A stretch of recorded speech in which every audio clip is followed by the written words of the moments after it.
Well, I definitely eat way better in Latin America than I eat in Canada or the USA. Because especially in Canada, everything is imported and everything is GMO and just tastes terrible. So like in Canada, the fruit sucks because all the fruit is imported except maybe apples and maybe like cranberries, but everything else is imported. So the fruit just sucks. And the vegetables, kind of the same issue. All the vegetables suck in Canada. This is the same thing in the US where, especially if you go to like the crappy grocery stores, like the tomato, you cut the tomato, it just doesn't look right compared to say a tomato in Mexico or in Italy. Like it just looks fake, like it doesn't look healthy.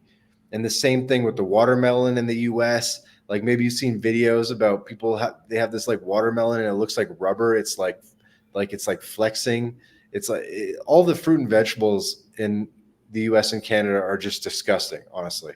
Buy my novel, Escape from the Village, from major booksellers online. Go to escapevillage.com. Subscribe to the Substack. Go to fountainheadforum.substack.com. Support the forum. Go to buymeacoffee.com/fountainheadforum. Thank you. Welcome to the party, pal. This is Fountainhead Forum 216. I'm talking with Vance from the My Latin Life podcast. We're going to talk about people who are moving to Central and South America to find better life, lower cost of living, hopefully, and maybe other opportunities. How are you, Vance? I'm doing well, man. How about yourself? I'm doing fine. I've listened to your show, so that's why I wanted to bring you on. And I just wanted to know, how'd you get into all this? Good question. Well, I'm originally Canadian, and as a Canadian, we experienced pretty harsh winters. And so my original inspiration was to find a way to escape winter and escape Canada during the winter. And, rich Canadians were always snowbirds and they'd go down to Florida or Arizona or something like that. But I guess I took it a step further and started working online and moved to Latin America. Oh, have you been around Latin America? Or you mentioned you're in Mexico now, but where else have you been? Yeah, I mean, I've spent a lot of time in a lot of places. I just got back from a couple months in Paraguay, which was fun. Yeah, I've heard really nice things about Paraguay. Uh, what did you do to learn the language?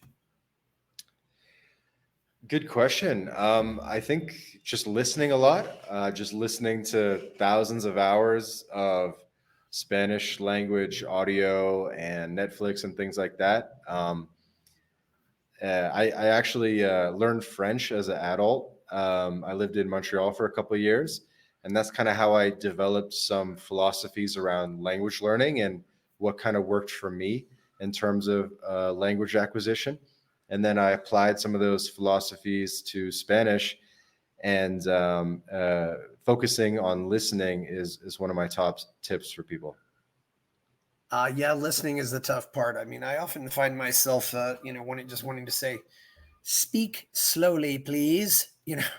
I can, because you have to learn to listen at a certain rate, and yeah. Anyway, so you're in a. What are your favorite places to go in Latin America? That's a good question. I mean, it's a good question. I mean, it's all great. I mean, it's hard to say.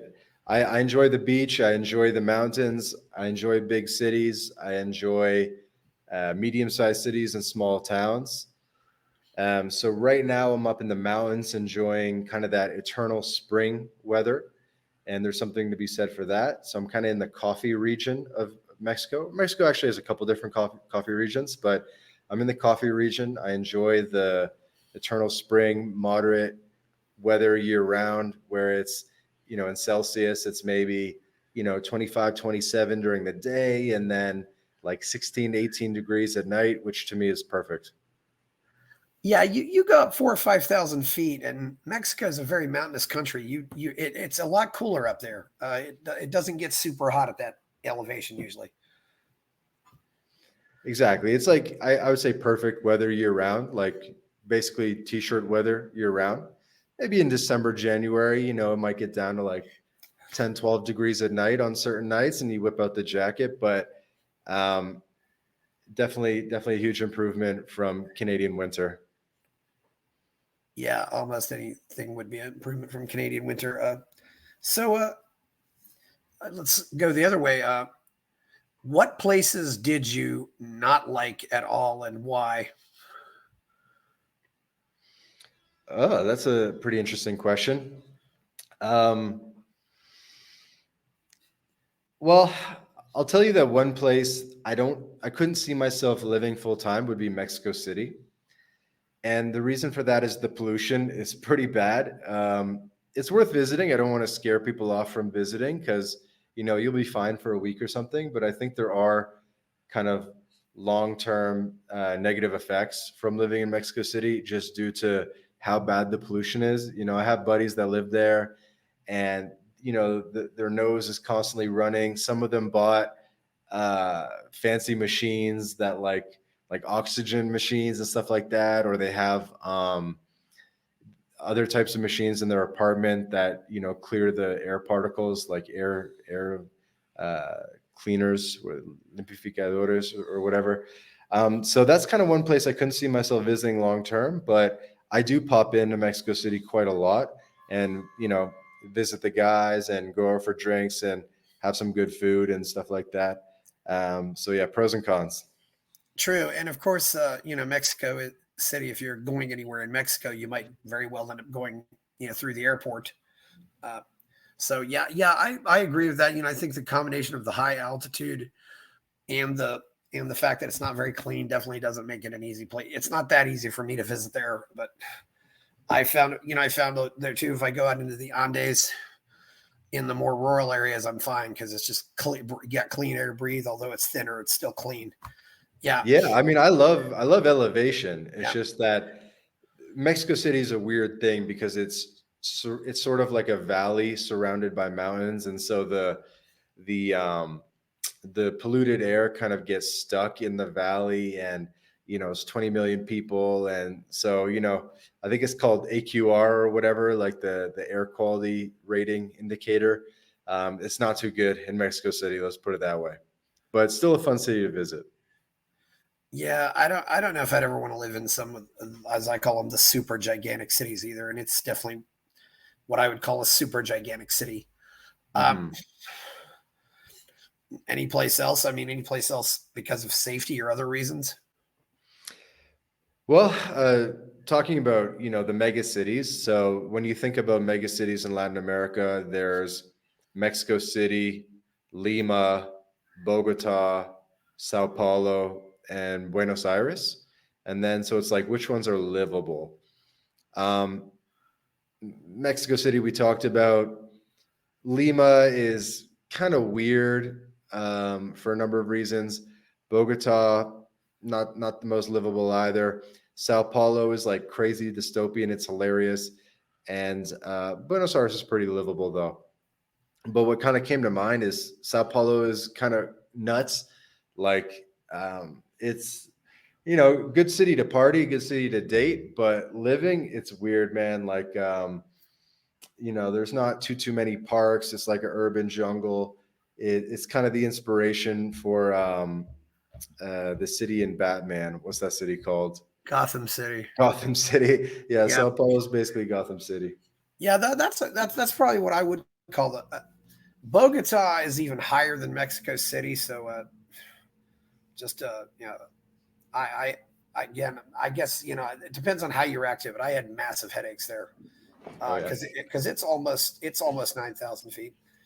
Lima, I do kind of like, because also I think because because it's by the ocean, you're going to get that clean air. You're not Hmm. going to have a pollution problem because it gets swept out with the wind in the ocean. As you Hmm. mentioned, Buenos Aires, you did leave out one what I'd call mega city, and that would be Rio. Oh yeah. Yeah, Rio's I think like 8, 9 million people. So to me, like a mega city is like 15 million Yeah, plus, I guess. But yeah, yeah. Rio's That pretty big too. well, Lima. Well, you included Lima and Bogota, so I just thought that I don't know if we Sure. I don't know. Yeah, there's nothing else. I don't know if we put I could live in Caracas or Rio though. I could Santiago in that. live. I could I live don't in know if Rio. Caracas or Santiago would go into that category as well, but probably not. Lima's over 10 million metro area, so yeah. Santiago seemed very nice when I was there, so Yeah, and I don't want to discourage people. And I guess maybe we jumped off to a negative foot on the start of the podcast. yeah, But all these places, they do have their charm. Like they do have their what I call a gringo vortex zone. So a gringo vortex zone is basically a high-end international neighborhood. And these gringo vortex zones are actually awesome. Like I could easily do a month or two in any of the mega cities we talked about in the gringo vortex zone, which in Bogota is maybe Zonete, in Lima it's Miraflores, and so forth. And what's cool about these areas is you can get a really nice Airbnb, like a high-end Airbnb, for not too much money, maybe call it 1,500 a month on average, way cheaper than an Airbnb in New York City or Miami or something or LA. And it's going to be very walkable. The food's going to be amazing.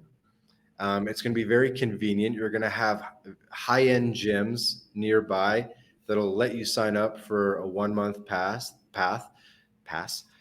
So it's very plug and play, which is something I like about Latin America. And the mega cities are particularly plug and play, and it's fun and it's pretty beginner friendly as well. They're reasonably safe. English levels are reasonably high. Internet's good. All the infrastructure and amenities and conveniences that you want are there. And so I think it's something really unique to Latin America that you don't really have in Canada or the US, where you can just kind of like rock up for a month or two, spend 1,500 on an Airbnb, call it, $3,000 budget for the month, and you're going to have a sick time, like an amazing time. yeah. Airbnb, and one thing I got is if you want to find an Airbnb for a month, do you have to book that out pretty far ahead? I mean, I don't think you'll just be able to find one tomorrow, will you? Yeah, I think you'll be able to find one tomorrow. I Okay. usually don't. I don't book very far in advance. Like I don't think I ever book an Airbnb more than 1 month in advance. Well, Literally Airbnb does. never. Airbnb, I think, does give you some discounts if you go for a long time. I do the so what I do is the 1 month stays. So I'll book for a 1 month stay to get the discount, Yeah, which can be pretty significant, often 20 to 40% or more. So I definitely do the 1 month stays whenever possible, because you'll often find that a 2 or 3 week stay and a 1 month stay end up costing the same yeah, amount of money. So I do the 1 month stay, but I'm only booking it, a couple of weeks in advance. yeah. And I know some people also you can set Airbnb up so it is only monthly stays. You might get a traveling nurse or a visiting doctor or something like that too. And those people might not be staying for the whole month, but if they're staying for 3 weeks, it's just as and who knows, you might even have a case, where let's say you decide to stay in Lima for a month, but you want to fly off to Machu Picchu for 3 days. You might even end up, I suppose, in a case where you're booking two Airbnbs at once or not. Yeah, I think in cases like that, it still makes sense to just Yeah. have the 1 month Airbnb and dip and go do the weekend trip or whatever, and then come back to it, leave some stuff. Yeah. I wanted to stay positive here too. One thing about expat enclaves, though, if you go to these expat enclaves, are you kind of missing the experience, though, of really living in these countries? I mean, depending on where you go, I know some places I don't really want to live in the expat enclaves, but other places I may like the expat enclaves. What's your take on that? Yeah, it's a good question. And I think absolutely, you're obviously missing part of the experience being in an expat enclave, as you call it, or gringo vortex zone. Yeah, yeah, Gringo And Vortex. Yeah, that was the term. something we kind of coined on Twitter. Obviously, you're missing a little bit of the experience, but you're gaining different experiences as well. So I think it's, it has its pros and cons. Obviously, it's more expensive in the expat area, and you're not going to get fully immersed in the culture, but you definitely get a taste for it. And I think particularly for digital nomads and expats for whom it's their first time in the city or their first, say, year in Latin America, it still definitely makes sense to be in that expat area. Just because, if you want to go meet up with other expats, they're probably going to be in that area as well. Usually there's good cafes and all the amenities that we talked about before, like high-end gyms with a sauna and all that stuff. Um, so there's something to be said for it. It just depends on what people are looking for. Obviously, if you go to more local neighborhoods in the city, you're going to have a different experience. Or another thing we talk about a lot is going to hidden gem cities, tier B and tier C cities with a lower cost of living, where you're more special because maybe you're one of the only gringos in the city, and so you kind of get better attention in that sense. And that's a different experience as well, and something that people should experience as well. Yeah. What now? Yeah. I think this is one thing I'm definitely interested in. What are some of the hidden gems out there? I've heard. Because I think it's especially in America. I remember. Recently I met this guy who had a German exchange student, and he was living in San Antonio. And I said to that, I think I said to that kid, I said, you really got lucky actually, because you ended up getting to stay in a really great American city. And San Antonio, of course, is a city that most foreigners don't know about. Well, the Mexicans do, but what are some of we always think of the capital cities or the city that's the big airport hub, but Hmm. what are some of these really great second tier or third tier cities in your opinion? Well, I think every country in Latin America has them. Often the second biggest city in the country, or the one that's not the big name, can often is often that hidden gem. For somewhere like me, maybe my threshold for a hidden gem is like a little bit different because I live and breathe Latin America like every day. Um, but for someone else, even somewhere like, say, something like, say, Guadalajara could be that hidden gem where it's the second biggest city in Mexico. It's about four and a Yeah. half million people. It has tons of direct flights to the USA, so it's not exactly a hidden Yes. gem in that sense. But you're going to have a very different experience than Mexico City, a more local experience, a more cultured experience, a bit lower cost of living, and it's a pretty good option. And so, kind of like the most obvious hidden gem for most people is going to be the second biggest city in the country, and then you can sort of like work your way down from there.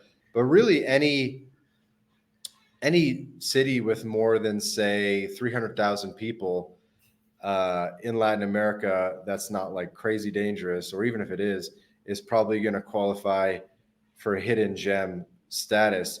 And one thing you'll notice is that like a 300,000 person city in the United States is an absolute ghost town. Like there's no activity in the streets, there's no one walking around.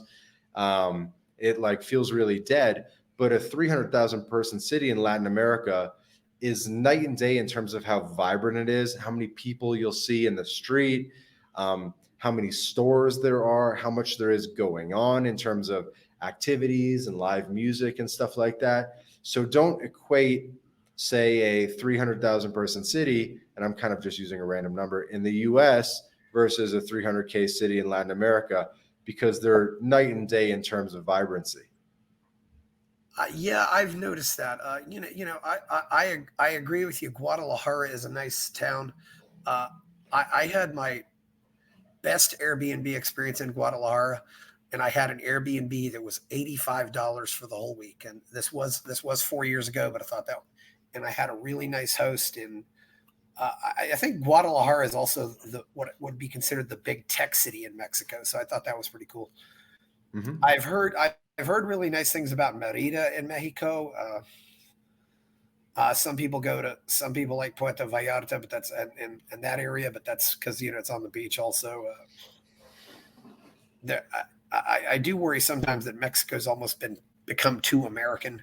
And of course I can't also talk about Mexico without talking about Zipolite. I've not been there, but it's the one clothing optional beach in Mexico. So, Sure. uh, in Peru, everybody I know who's went to Peru has raved about this town called Arequipa. Uh, they say it's a really nice place.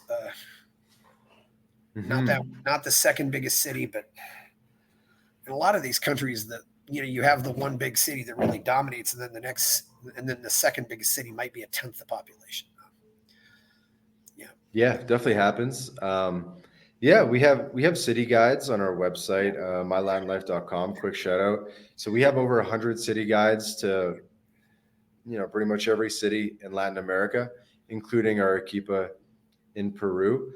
yeah, And it's been really helpful for people to kind of get a feel for what they might expect in some of these different second tier LATAM cities where there's not too much intel out there about these cities. And you can see if it's maybe somewhere you want to check out. yeah. Also, I've been to Medellin in Colombia. It seems like it's a really nice place. Smaller than Colombia, not quite as high, but it's and it also sounds like it's attracting more of a business vibe. A lot of people, expats who want to do things, not just expats who want to retire.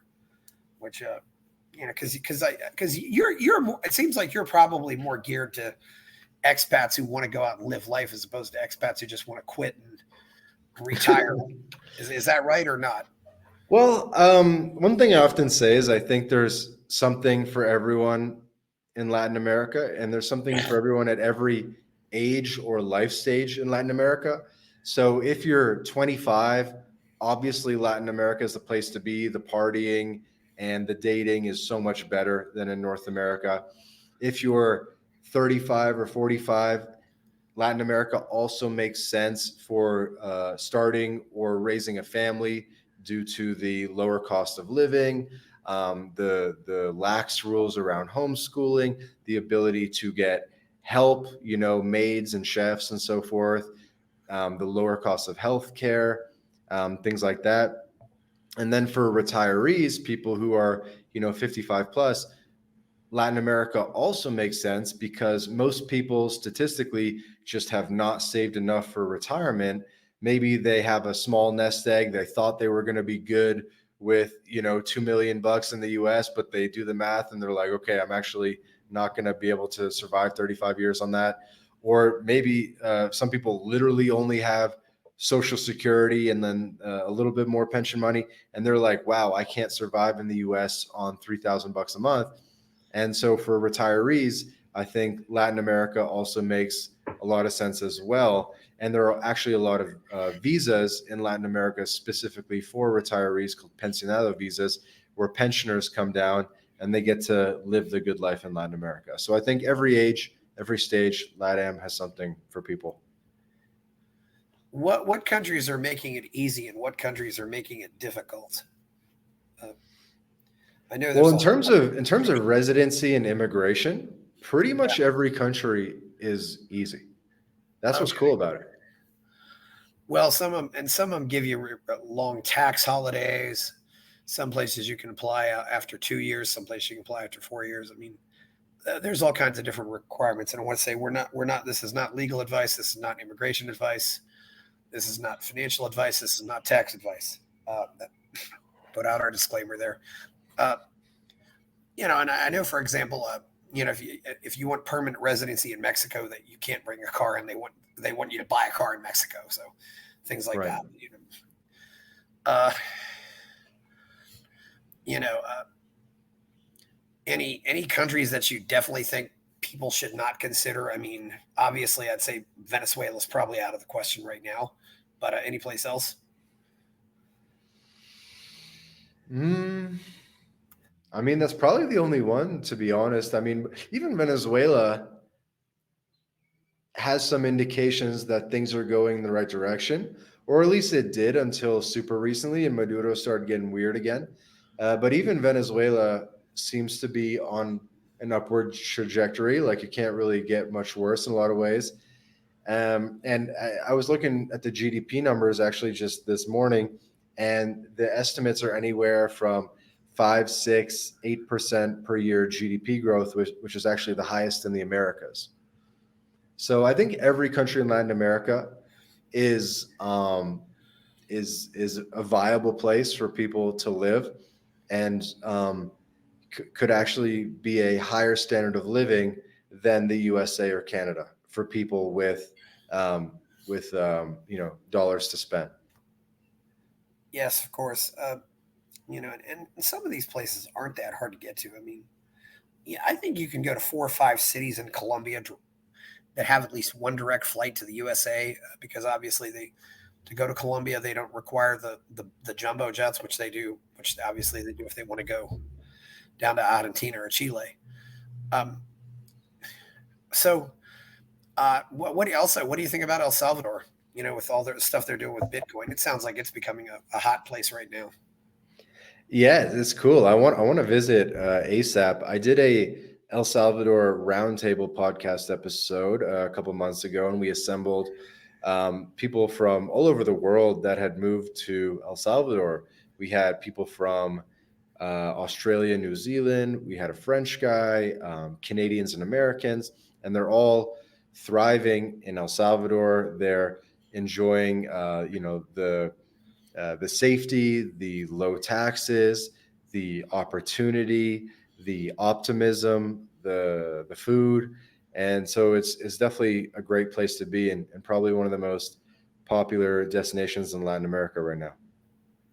Yeah, definitely. One thing I do ask myself sometimes about food is iced tea must solely be an American thing, because wherever I travel, the one place I usually can get it is Starbucks, but you never see it anywhere else. Iced tea. Iced Well, tea. in Paraguay, we have something called tereré, which is you probably know what yerba mate is, or many of the listeners Yeah, do. I've heard of yerba mate. Yes. And yerba mate isn't technically the same plant as tea, but it's effectively a tea. It has some caffeine in it. And in Paraguay, they drink it cold. And they what you do is obviously you can just pour straight cold water on it, or you can mix, like you can get a jar, pour the cold water in the jar, and then throw some mint in it, squeeze some lime juice in it. They put all these other herbs in the water, and then you take that, cold herby water, and then you pour that in the tea, and it tastes so good. So yeah, there's that. What are some of your favorite foods? Oh man, some of my favorite foods. Well, I definitely eat way better in Latin America than I eat in Canada or the USA, because especially in Canada, everything is imported and everything is GMO and just tastes terrible. So, like in Canada, the fruit sucks because all the fruit is imported except maybe apples and maybe like cranberries, but everything else is imported. So the fruit just sucks. And the vegetables, kind of the same issue. All the vegetables suck in Canada. This is the same thing in the US, where especially if you go to like the crappy grocery stores, like the tomato, you cut the tomato, it just doesn't look right compared to say a tomato in Mexico or in Italy. Like it just looks fake, like it doesn't look healthy. And the same thing with the watermelon in the US. Like maybe you've seen videos about people they have this like watermelon and it looks like rubber. It's like it's like flexing. It's like all the fruit and vegetables in the US and Canada are just disgusting, honestly, compared to Latin America. And they don't have the variety either. Like when my a family member came down and they were like, "What is that?" And I'm like, "That's papaya. You don't know what a papaya is?" And then they're like, "What is that?" I'm like, "That's guayaba. You don't know what guayaba is?" It's like they have no exposure to this stuff at all. And then we make a chicken soup, and then there's like the chicken claw like in the soup, and they're like, "What?" And they were just blown away. They had never seen that before, because like in Canada you can't even like buy like it doesn't even come with the claw. Like, you know what I mean? So Yeah. everything is just like fake and unnatural in Canada and the US. The eggs is another one where like the yolk just seems like pale and like sickly. And then you come down to Mexico and the yolk is like bright orange and like healthy looking. So it's like everything, man. Like the food is so much better. Like the raw ingredients are so much better in Latin America. I hear stories occasionally too of people, going abroad and without even trying, they lose 20 pounds, Yeah. stuff like that. I mean, Everybody says that. They're like, I went to Italy. I, ate a liter of gelato every day and I somehow lost 20 pounds. And it's because it's part of it's like the GMO, it's the plastics, it's the diet too, where you don't even want to eat fruits and vegetables in North America because it all just is like low key disgusting. When I'm in Canada, like I find I'm just like eating like cereal and milk and stuff like that. And I'd never eat cereal when I'm in Latin America.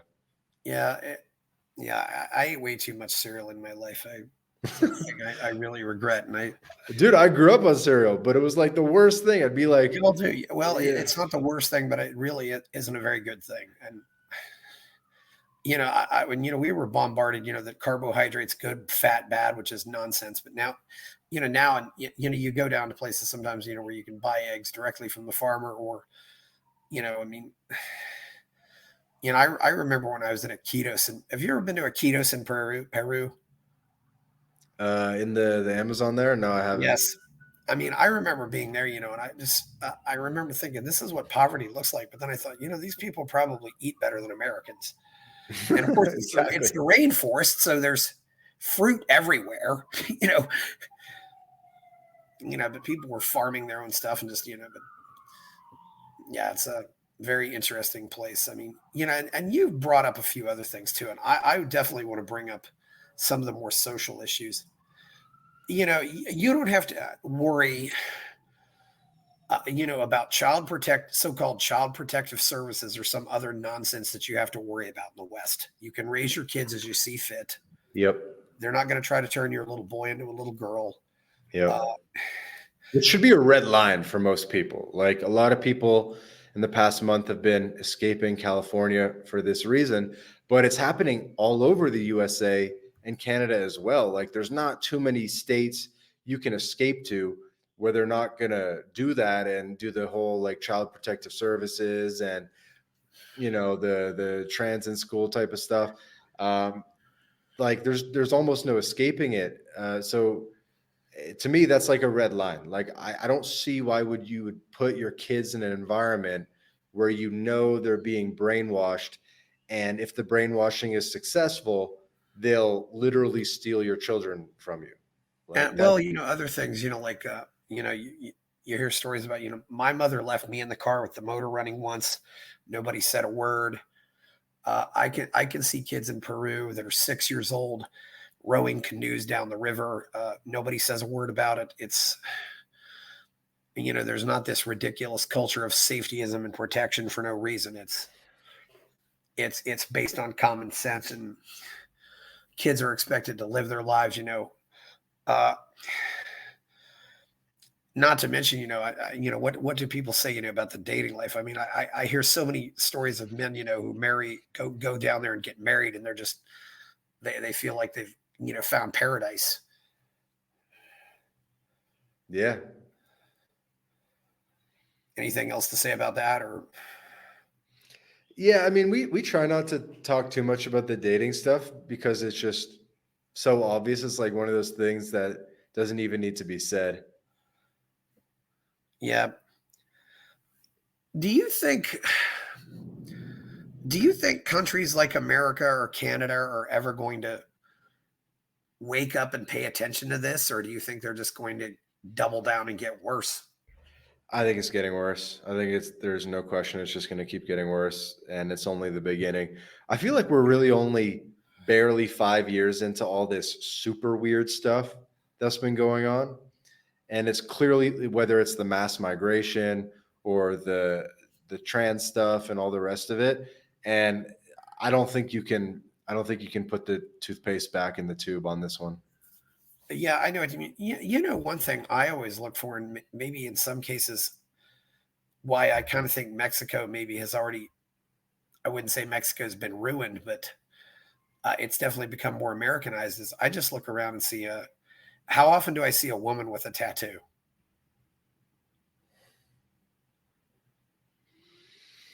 Yeah, I mean, I, I definitely don't know the statistics or have a good anecdote on tattoos in Latin America versus North America.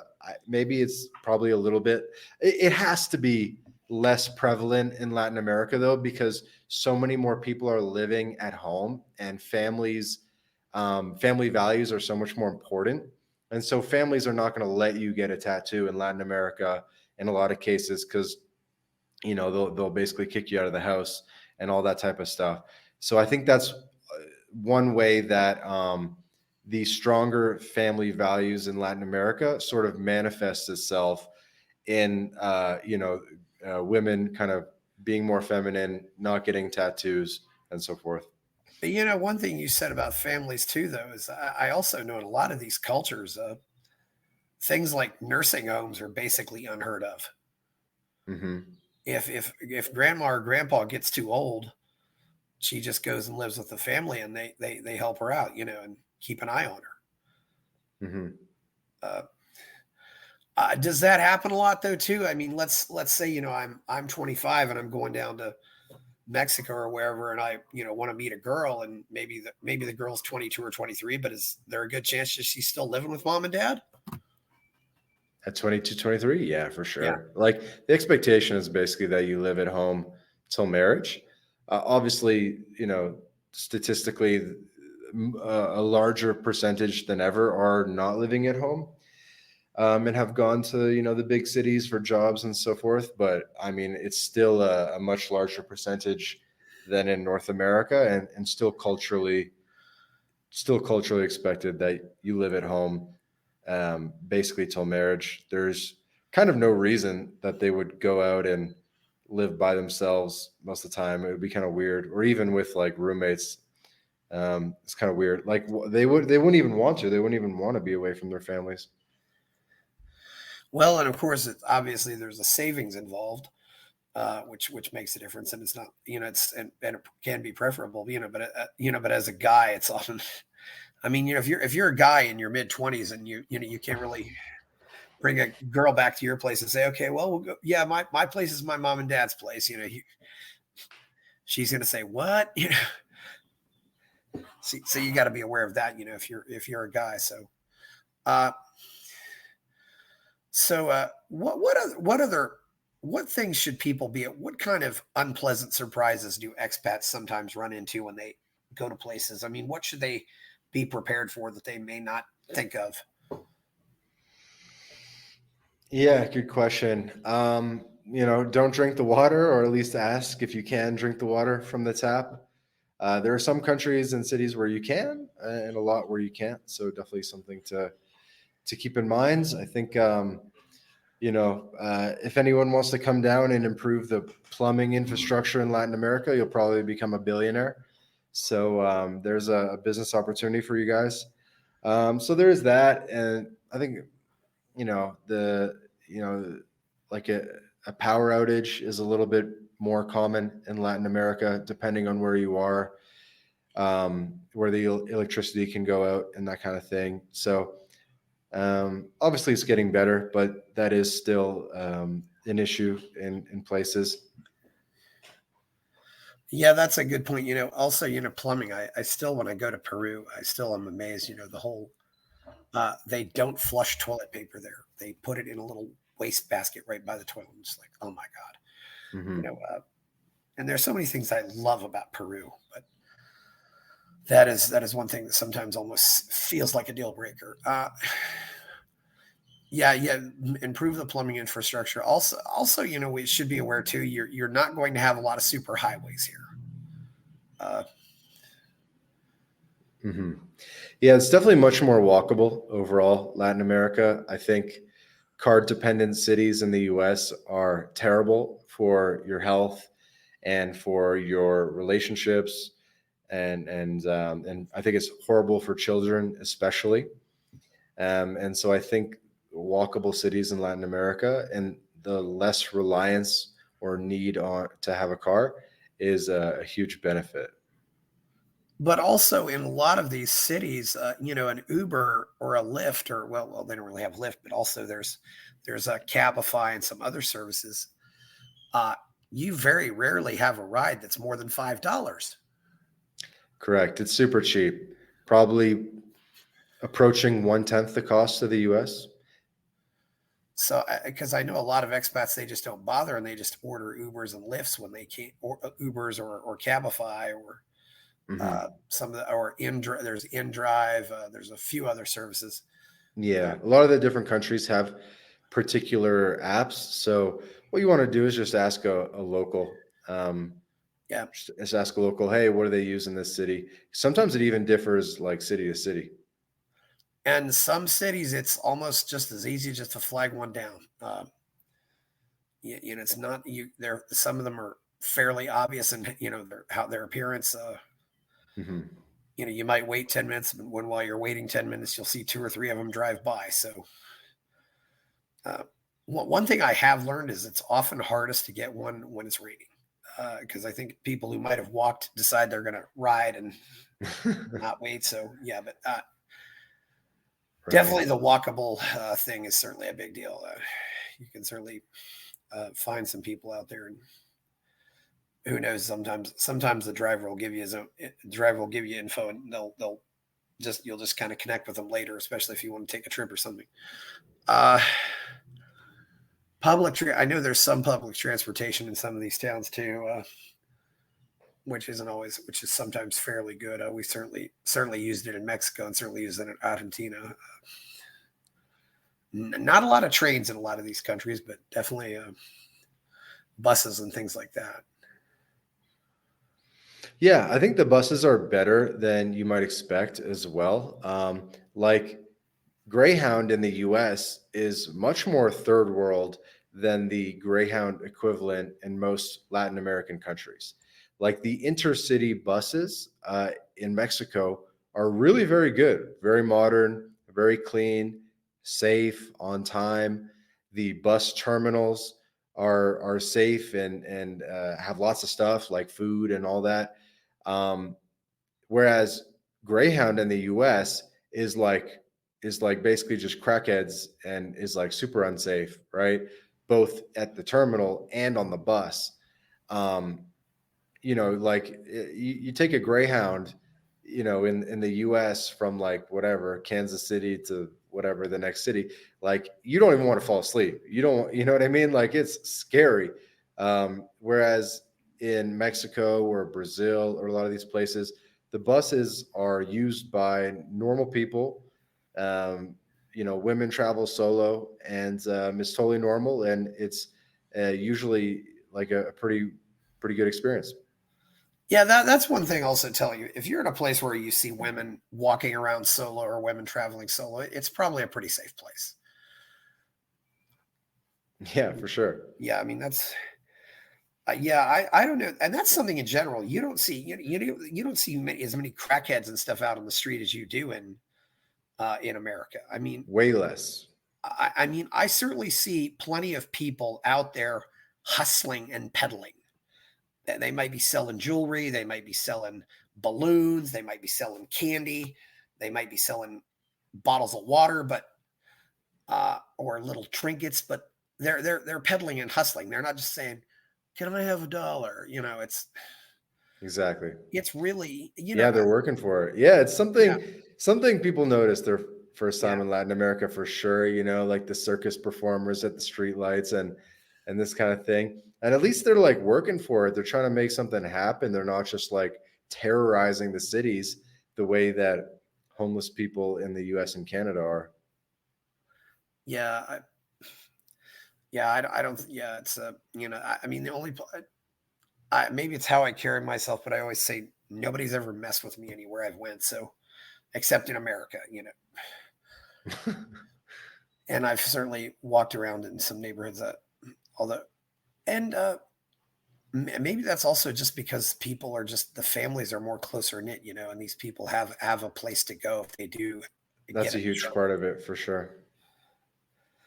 Uh, yeah, and as you pointed out too, it's a also, do you have any other tips or advice from people who want to leave, want to go to one of these countries? Well, you got to make money online.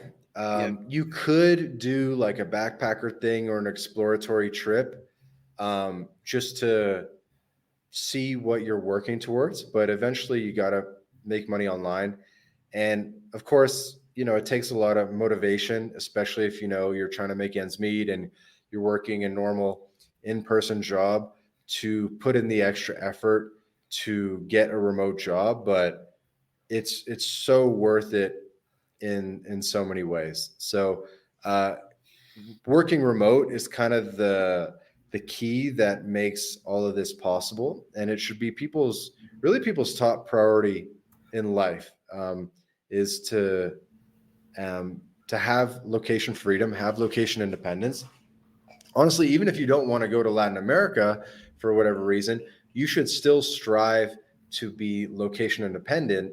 It's only going to improve your quality of life, whether that means spending more time at home with the family, or maybe that means, being a local snowbird, or having a second home. Maybe you got like a cottage or chalet, or something like that. Um, just working remote and making money online is only going to improve your quality of yeah, life, whether in the USA or abroad. But it has a particular advantage abroad, which is it unlocks a whole lot of other things in terms of how you can then use that location independence to work towards second passports and internationalize yourself, and not be so dependent on any one country. I agree. What are some of the lines of work that people go into? I mean, it's everything at this point. Yeah, Like, 10 years ago, it was mostly computer programmers and authors and, a few particular classes of people. But now, in the post 2020 world, pretty much anything can be done from a laptop. Um, it could be something as simple as like a crappy customer service job making 40K a year, which in Latin America would still be enough to have an incredible lifestyle. But there's so many jobs. You could literally just type in Chat GPT, "Hey, I have no technical skills. What remote jobs can I do?" And like a list of 20 professions will come up for you. and I think this is really the way to do it, as the world becomes more chaotic. I think this is the best way to be prepared, because I look at some of the people that you'd call preppers, and they brag about how I got 6 months worth of food, I got a year's supply of gasoline, and I said, okay, that's nice, but you have fully committed yourself to where you are, and if where you are goes to hell, you're going to have to leave all that stuff. Yeah, I think the preppers are onto something for sure. Like, it is good to be self-reliant and not dependent on the government locally where you're at. But also having freedom of movement internationally and not being tied to any one jurisdiction is huge as well. And we see this being proven every day. We saw the Telegram CEO get arrested like Yeah. last week, and we see a lot of lawfare these days. Yes. And there's a lot of reasons why it's important to internationalize and not be dependent on any one country, and to not have all of your assets in any one country, and to diversify. Yeah. And I don't know how long you've been doing this, but what were the best and worst places to be during the mass hysteria of 2020? Well, Mexico was obviously a huge one. It was like one of the most open countries in the world. It was like digital, like Playa del Carmen, Tulum was the digital nomad expat center of the world. It seems like everyone was there. Brazil was really fun too. I think the government was like semi heavy handed, but the people of Brazil Um, they're just too joyful and party Yeah, people to allow that to stop them, I guess. I've heard Um, Uruguay was very good. yeah. So the point is that, like, depending on what type of crisis it is, whether it's more economic or health related or whatever, different countries are going to rise to the top in terms of where the place to be is. And that's why you want to have that mobility instead of just trying to pick, like, oh, Mexico is going to be the best, whatever crisis comes about next time. No, like, you want to have that mobility so that you don't have to, like, try to guess the future now, so that you can sort of be adaptable later on. What do you do? Do you have to maintain some kind of home base in the US or Canada? Like, does it help if you, for example, maybe have your parents there and you can at least, if there's mail, your mail goes to your parents or something like that? There are solutions to this. Yeah, So you do want to keep a phone number from your home country, usually yeah, because so much stuff is tied to your phone number, whether it's your bank accounts and random two-factor authentications to different websites. So don't cancel your phone number. You're going to need it. Just kind of set up a international phone number, or get the whatever international plan that they offer. yeah. So that's something to Maybe keep carry in two mind. phones, even, but yeah, Yeah, have to. You should absolutely have two phones. Absolutely have two laptops. I mean, two is one is none when it comes to everything. Um, and then beyond the phone number, you do kind of want to have an address or somewhere that you can receive mail. This is more important for Americans than it is for Canadians, because Americans have citizenship-based taxation, whereas Canadians um, have a way where they can actually leave the tax system forever, and we help Canadians do that so they can get to a place where they pay zero tax. But for Americans, yeah, you're going to want to have an address. You want it to be a residential address. You ideally want to have someone that can receive your mail and scan your mail. So there's a lot of services out there. There's one called Anytime Mailbox. There's a whole bunch of other services out there where you make this your address, and they'll like your mail forwarding address, and they'll receive your mail for you, and then they'll scan you a PDF of it, and then say, hey, what do you want to do with it? Do you want me to just shred this? Do you want me to forward you the mail to where you're at now? So yeah, these are some considerations to keep in mind if you want to be a long-term expat. yeah. Well, one thing I should warn about the two laptops, they may ask you questions if you try to go into that with Argentina. I've heard stories of a guy going into Argentina with two laptops. He ended up paying the a tariff on the second one. I'm not kidding. I have heard this. Yeah, I have heard this in Nicaragua as well. But if the laptops are, like, obviously used, that definitely helps. If they're, like, a little bit dinged up or whatever, versus if it's like brand spanking new in the box, like, obviously that kind of looks a little bit suspicious. But yeah, at a minimum, two phones, absolutely. I mean, I've been traveling with two laptops, um, day in, day out, taking 20 plus flights a year for 5 plus years, and I've never had a problem. I have heard that it could be a problem, so something to keep on your radar. But I don't know. I think it's probably still worth it, because you don't want to be in a situation where you're in a country with no Apple Store, and you're reliant on having a MacBook to get your work done and make money. So that one's a little bit stickier, but there are solutions. yes, there are solutions. That's you know, any other? Were there any things that were really pleasant surprises for you when you went abroad, or what pleasant surprises, other pleasant surprises do people have? Sure. So I do have to get going in a couple of minutes here, and I'm sure you probably want to do an outro or Sure. something. But I would say the biggest surprise is that how my reasons for being in Latin America have changed over time. When I was a bit younger, it was probably more about the partying and the dating. Um, and as I've gotten older, the reasons have changed. Learning the language has also been uh, consistently been a goal since day one, where um, I knew it was important to learn multiple languages. That's just a good way to level up as a person. And so that's always been a goal. But the reasons have changed over time. And I think we kind of got things right because the world just seems to be getting crazier every single day for a lot of the reasons we discussed and a lot of the things people are aware of. And so I just feel like we were onto something early. And if you're listening to this, it's not too late, and we're still early adopters, I think. And where can we find you? We're definitely very active on Twitter at My Latin Life. We also have mylatinlife.com, and we have a podcast with over 200 episodes, the My Latin Life podcast, that you can find on every major podcast player.